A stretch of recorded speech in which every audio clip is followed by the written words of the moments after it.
Nantes, c'était des matchs qui auraient pu tourner dans l'autre sens en début de saison et qui tournent Oui, parce que la première grosse occasion, c'est Sébastien qui l'a eu. Voilà, et le groupe il a eu le mérite de tenir dans les matchs, malgré une première mi-temps très, très difficile pour nous, pas seulement pour le terrain. Je pense que l'adversaire il était pour quelque chose. Mais en deuxième mi-temps, on a réglé certaines choses et on a vu surtout pas mal d'enchaînements dans lesquels on avait misé beaucoup d'espoir. En fait, on aura voulu faire ce qu'on a fait en deuxième mi-temps, nettement en première mi-temps. Mais voilà, le football, ça réduit à l'efficacité.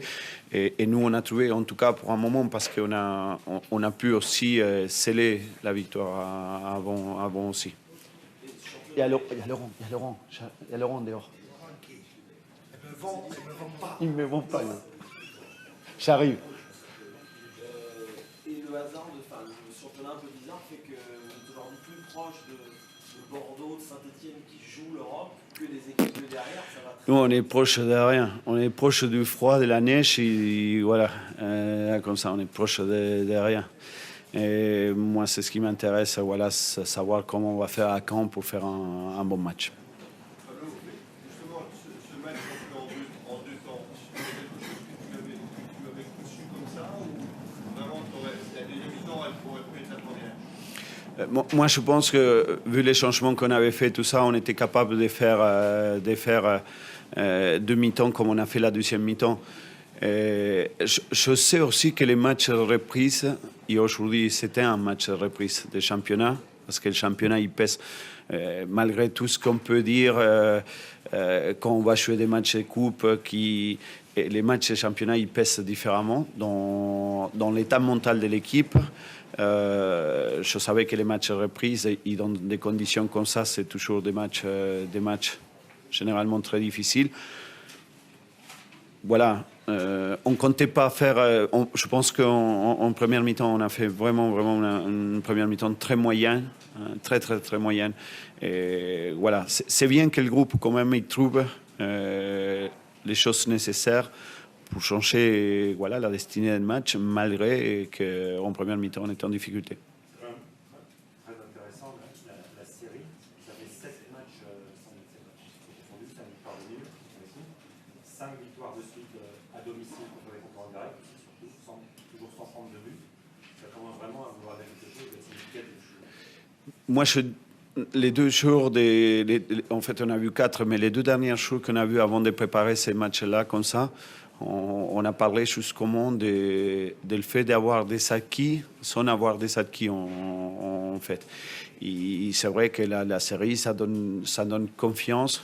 Mais vous savez, la limite, la frontière entre la confiance et le laisser faire que ça va aller, des fois, il est mince. Voilà, je ne vais pas dire que mon équipe, voilà, il a besoin toujours d'être à 100% pour gagner des matchs. Je veux qu'il le croit vraiment et qu'on n'a pas de marge. Pas parce qu'on est Nancy, on n'a pas de marge, parce que dans ces championnats-là comme ça, et on voit bien dans le type de match qu'on a joué aujourd'hui, que voilà, par moment, ça peut basculer d'un côté et de l'autre. On ne peut pas avoir la main mise à tous les matchs, mais il faut savoir s'adapter à chaque condition. Et aujourd'hui, on a su s'adapter. On continue. Vous avez vu que la défense centrale en France, comme à Nantes, malgré quand même des grosses absences, ça a encore tenu avec un peu de soutien, mais ça a tenu. Je confiance en Tobias, parce que c'est Tobias qui rentre dans ces défenses-là. Je pense qu'il va évoluer pendant un moment à ces postes-là parce que plus il va retrouver des repères, mais il y a des choses qu'on doit continuer à travailler. Pour moi, en tout cas, c'est une évidence. Pablo, la caractéristique, c'est aussi que tu fais beaucoup tourner à tous les matchs. Est-ce que c'est un effet pervers, la première mi-temps un peu laborieuse Oui, moi je le sais. Je le sais parce que quand vous faites des changements, surtout que vous venez de gagner, vous pouvez couper une certaine dynamique chez certains. Et voilà, je mets un exemple, Junior Dallé, qui a fait un très bon match à Nantes. Aujourd'hui, il s'est retrouvé sur les bancs là comme ça. Et dans les turnovers, il y a toujours cet inconvénient-là de se demander si ça peut couper une certaine dynamique. J'imagine avec un discours, avec les joueurs. Il faut l'accompagner, mais rien mieux que le résultat aussi pour faire voir que tout le monde a quelque chose à apporter. Moi, j'avais dit aujourd'hui que probablement la solution pour débloquer ces matchs-là, il viendra du banc. Je l'avais dit parce que je croyais vraiment que...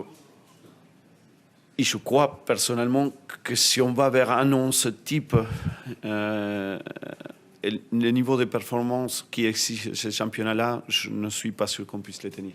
Par contre, le gros avantage, quand on met, cette histoire, c'est l'aspect physique.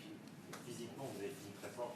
Je sais que vous avez fait une moins bonne première mi-temps, mais une grosse deuxième. Et physiquement, vous êtes au-dessus de l'adversaire, ce qu'on a souvent vu ces derniers temps. Donc, physiquement, il y a une fraîcheur qui est vachement importante.